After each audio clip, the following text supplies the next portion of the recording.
I love you bro and miss you all असा message पाठवून 25 वर्षीय तरुणाने आपली जीवनयात्रा संपवली.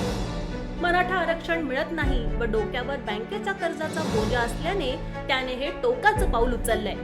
ही घटना वडगाव कोल्हाटी येथे बुधवारी सकाळी उघडकीस आली. दत्ता कालिदास महिपाल पाटील, वय वर्ष 25 असं या तरुणाचं नाव आहे. याबाबत अधिक माहिती अशी, दत्ता हा वाळूज MIDCतील एका कंपनीत काम करत असून वडगाव येथील विलास शेजवळ यांच्या भाड्याच्या घरात राहत होता. आपली जीवनयात्रा संपवण्यापूर्वी त्याने जालना येथे पोलीस भरतीचं प्रशिक्षण घेणाऱ्या लहान भाऊ महेश याच्या व्हॉट्सअपवर सुसाईड नोट पाठवली. त्यामध्ये त्याने लिहिलं होतं की I love you bro and miss you all. मी काही कारणावरून स्वतःचं जीवन संपवत आहे. गोपाळ अर्बन माजलगाव या बँकेकडून मी 1 लाख रुपये कर्ज घेतलं होतं, पण काही कारणास्तव मी हप्ते भरले नाही.